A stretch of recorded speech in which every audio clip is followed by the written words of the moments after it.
2025 সনের শাহবাগ, তারপরে 2013 সনের শাহবাগ। তো এই ঘটনার সঙ্গে ধরেন আপনি, আমি, উনি, আমরা সবাই মোরলেস জড়িত। এরপর উনি যে ভাষায় বলে দিচ্ছেন, মানে আগেরটার সম্পর্কে এবং বর্তমানটার সম্পর্কে, আমার কাছে মনে হয় যে এর চেয়ে আর বেশি কিছু বলার দরকার নেই। ভদ্রলোকের ভাষায় যতটা সম্ভব নিন্দা জানানো দরকার, যতটা ক্ষোভ জানানো দরকার, যতটা সমালোচনা দরকার, আমাদের সেলিম ভাই ওটার এক্সট্রিমলি করেছে। এখন আমাকে যদি এর উপরে কোনো কিছু করতে হয় তাহলে গুঁতা দিতে হবে, খোঁচা দিতে হবে, এছাড়া কোনো উপায় নেই। ফলে আমি দুর্বল মানুষ, ওই দিকে আর যাবো না। কোন দিকে যেতে চান আপনি? আমি যেদিকে যেতে চাই সেটা হলো আমি এই শাহবাগের ইতিহাস এবং যমুনার ইতিহাস আপনাদেরকে বলতে চাই দুটো। সেটা হলো দেখেন, এই পৃথিবীর সব কিছু একটা গ্রহ নক্ষত্রের একটা বিষয় আছে। পৃথিবীর এই যে আমাদেরকে বলা হয় তোমার ভাগ্য বৃহস্পতি, বৃহস্পতিকে কেন সৌভাগ্যের গ্রহ বলা হয়, শনিকে কেন দুর্ভাগ্যের গ্রহ বলা হয়, এটা এখন সায়েন্স প্রমাণ করেছে যে এই কারণে বলা হয়। ধরুন এই যে 2025 সনের এই মে মাসে যুদ্ধ হবে ভারত পাকিস্তান, আজ থেকে 10 বছর আগে বিবিসি ওটা প্রিডিক্ট করে বলে দিয়েছে 2025 সনেই যুদ্ধটা হবে, এবং হয়ে গেছে। শেখ হাসিনার একটা পতন হবে এবং এইভাবে নির্মম পতন হবে আমরা সবাই বলেছি, 2014 সন থেকে বলেছি, কিন্তু উনি শুনেননি।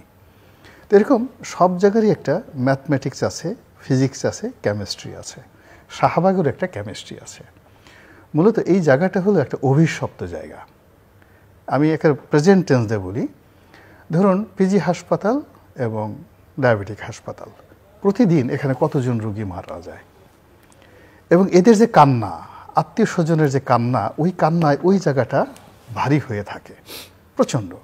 কত মানুষ অসুস্থ, এখান থেকে মানুষের জন্য, মানুষের বেদনার, অর্থাৎ বর্তমান ঢাকা শহরের মানুষের যে বেদনা, মন মস্তিষ্কের বেদনার সর্বোচ্চ ওয়েব যদি এই বাতাসে ভাসতে থাকে, ওটা শাহবাগে।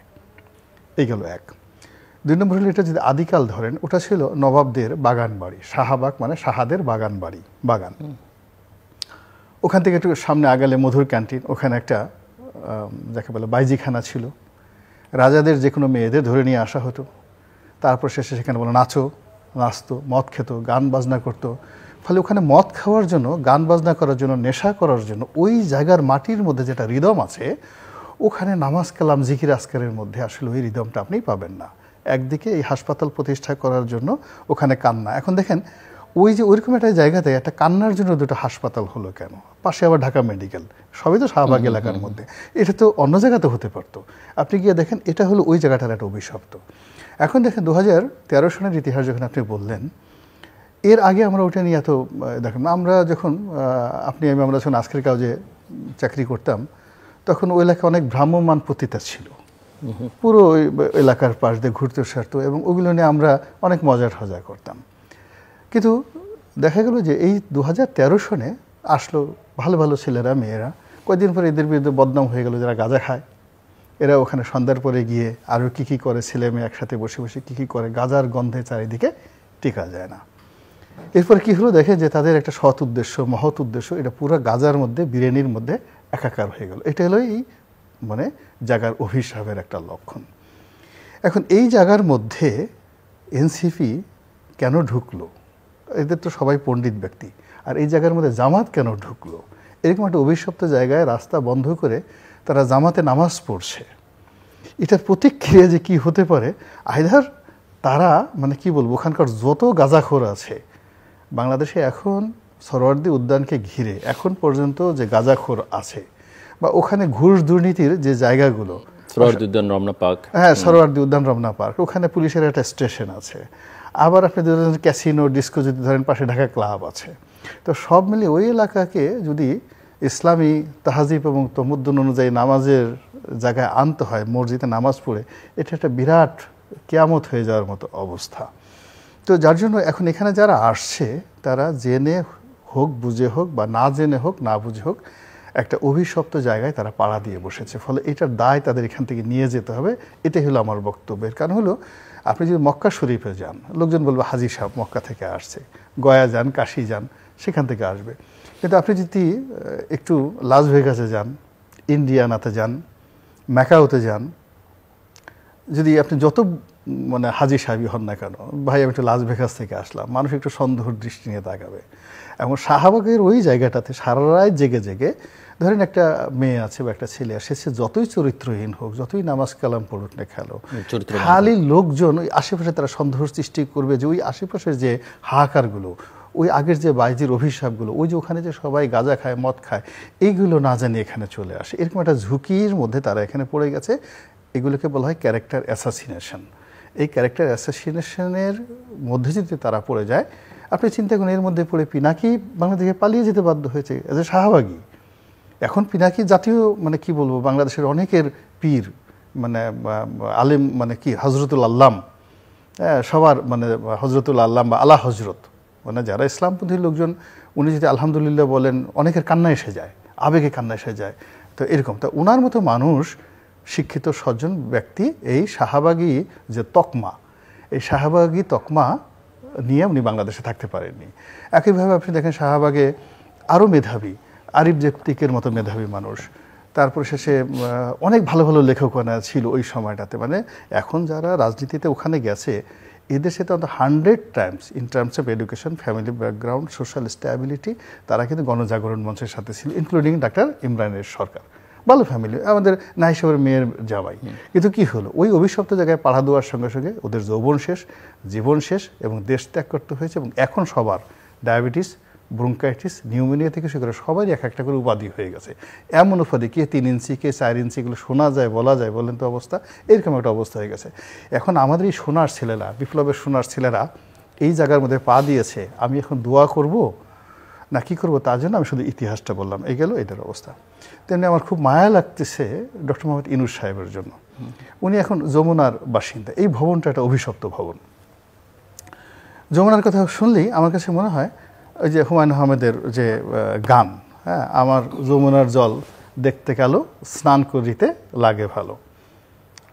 তো এই হলো যমুনা। অন্যান্য নদীর তুলনায় যমুনা ইজ এ ডেঞ্জারাস নদী। এবং এখানে বাংলাদেশে ধরেন যে যমুনা, এটা তো অরিজিনাল যমুনা না। অরিজিনাল যমুনা যেটা, সেটা হলো আগ্রার তীরে।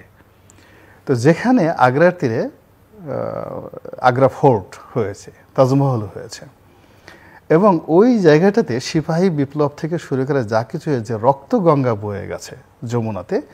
এই রক্তগঙ্গা ভাগীরথীতে বয়। ইভেন তাজমহল তৈরি করবার ক্ষেত্রে একজনের স্বপ্ন পূরণের জন্য, স্বপ্ন মানে ইচ্ছে পূরণের জন্য কত মানুষের কত শ্রম ঘাম ওঠে গেছে। মানে ওই যমুনা ভারতবর্ষের যত নদী আছে, বিখ্যাত নদী, যেমন ব্রহ্মপুত্র, ভাগীরথী, এরা সব বড় বড় নদী, গঙ্গা আমাদের এখানে সব পদ্মা হয়ে গেছে। কিন্তু যমুনার নদীতে যত রক্তগঙ্গা বইছে, এবং যমুনা তোর একটা অংশ আগ্রা থেকে কিন্তু দিল্লি পর্যন্ত ছিল, এখন যেটা শুকিয়ে গেছে, এখন নেই, একদমই শুকিয়ে গেছে। তো যার জন্য যমুনার ওই নদীটা আমাদের পাক ভারত উপমহাদেশে একটা অভিশপ্ত নদী। এখন আমাদের দেশে যখন বাংলাদেশে এই যমুনার ভবন করা হলো, এখানে এসে বসবাস করলো কে? ফখরুদ্দিন। দেখেন বেচারার জীবনটা শেষ। একেবারে ভদ্রলোক মানুষ, সুখে কি অবস্থা হয়ে গেছে। মানে এর জীবন, এর সে যদি বলা হয় তাকে 10 বার গলায় দড়ি দিতে বলা হতো, সে এখন যমুনাতে আর কখনো সে ঢুকবে না। এই ডক্টর মোহাম্মদ ইউনূস সাহেবেরই বন্ধু মানুষ, আইসে সে এখানে বসবাস করলো। এরপরে একজন ভদ্রলোক, উনি কি বেঁচে আছে না মরে গেছে জানি না, লতিফুর রহমান সাহেব, অত্যন্ত প্রাজ্ঞ ভদ্রলোক মানুষ, তিনিও ওই যমুনার বাসিন্দা ছিলেন। তার দেখেন কি একটা পরিণত হয়ে গেল। শেখ হাসিনা এই যমুনাতে এসে প্রধানমন্ত্রী হয়ে কিন্তু প্রথম যমুনাতে উঠছিলেন, এবং শেখ হাসিনা এই যমুনাতে বসে, এবং এই সময়টাতে বিডিআর মিউটিনি হলো। তারপরে দেখেন শেখ হাসিনার জীবনে যে পরিণতিটা ঘটলো এই যমুনা কেন্দ্রিক। এখন আবার এই জায়গাতে ডক্টর মোহাম্মদ ইউনূস সাহেব বসছেন, তাও আবার বয়স কত বছর? 84 বছর। বিশ্বাস করেন আমার ভীষণ রকম ভয় লাগছে যে এই যে আমি বললাম যে গ্রহ নক্ষত্র বৃহস্পতি সব মিলিয়ে, তার সঙ্গে সঙ্গে আর একটা কথা বলি, সেটা হলো এটা হলো 2025 সন মে মাস। আজকে যখন আমি এই ভিডিওটা করছেন, আপনি অনুষ্ঠান করছেন 10 তারিখ, মে মাসের 10 তারিখ, 11 তারিখ প্রচার হবে 11 তারিখে। কিন্তু আমরা যখন কথা বলছি, বা এই যে প্রসঙ্গ নিয়ে কথা বলছি, 10 তারিখের কথা নিয়ে বলছি, শাহবাগ। আপনি অবাক হয়ে যাবেন যে 10 তারিখে এই পাক ভারত উপমহাদেশে দুটো ঘটনা ঘটেছিল, এই ঠিক মে মাসের 10 তারিখ। মে মাসের প্রথম হলো আলেকজান্ডার ভারত আক্রমণ করেছিল এই মে মাসের 10 তারিখে, এবং পুরুষ সঙ্গে ভারতের যে বীর, পাঞ্জাবের ঝিলাম নদীর তীরে, এই যে আজকে 10 তারিখে ভারত এবং পাকিস্তান যে যুদ্ধ করছে ঝিলাম নদীর তীরে এবং ওখানে যে পানির সন্ত্রাস থেকে যা কিছু হচ্ছে, ঠিক এই তারিখে 10 তারিখে এই আলেকজান্ডার এবং পুরুর মধ্যে যুদ্ধ হয়েছে এবং সমস্ত ভারতবর্ষের ইতিহাস উলটপালট হয়ে গেছে মে মাসের। 1 2 নম্বর হলো 1700 না 1857 সনের এই মে মাসের 10 তারিখে আমাদের এই যে পশ্চিমবঙ্গের ব্যারাকপুরে প্রথম সিপাহী বিদ্রোহ হলো। দ্য ফার্স্ট সিপাহী বিদ্রোহ হলো এই মে মাসে 2025 সালে। তো সেই 10 তারিখে আমাদের অভিশপ্ত শাহবাগে আপনার যাকে বলা হয় সেখানে আওয়ামী লীগ নিষিদ্ধ করার জন্য, গোলাম আজমের বাংলাদেশ প্রতিষ্ঠা করার জন্য একটা বিশাল কিছু একটা হচ্ছে। সেটাকে আবার ম্যাটেরিয়ালাইজ করার জন্য আজকে রাতে মানে 10 তারিখ রাতে মানে ক্যাবিনেটের মিটিং হবে। আবার সেই ক্যাবিনেট মিটিংয়ের সঙ্গে সামঞ্জস্য রেখে বিএনপির কার্যনির্বাহী কমিটির একটা বৈঠক হবে। বিশ্বাস করেন, মানে আমি যতটুকু পড়েছি, আমি এই ভাগ্যে বিশ্বাস করি, নিয়তিতে বিশ্বাস করি, গ্রহ নক্ষত্রে বিশ্বাস করি। আর যেহেতু ইতিহাসের একজন যাকে বলা হয় ছাত্র, এইভাবে ইতিহাসের একটার সাথে একটা কেন বারবার 15ই আগস্ট বা আগস্ট মাস আওয়ামী লীগের জন্য কুফা ডেকে নিয়ে আসে প্রতি বছর। এই আগস্ট মাসে কেন তার পতন হতে হবে? আপনার কি মনে হয় না যে এখানে কিছু একটা আছে?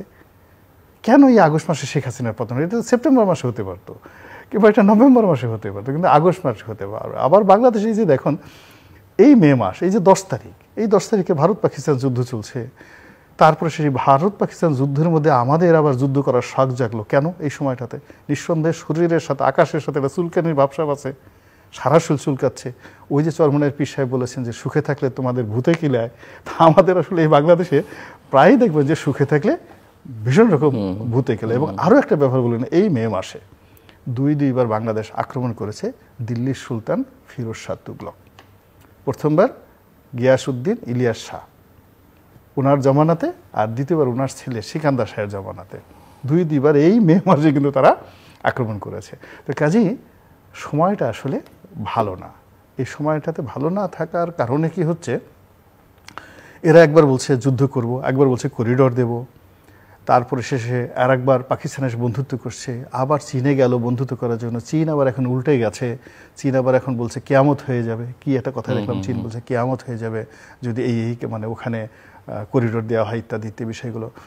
আসলে জিলুবে ভালো লাগছে না, কোনো কিছুই ভালো লাগছে না। ভীষণ রকম মানে অন্তরের অন্তঃস্থল থেকেই একটা দীর্ঘশ্বাস বের হয়ে আসছে।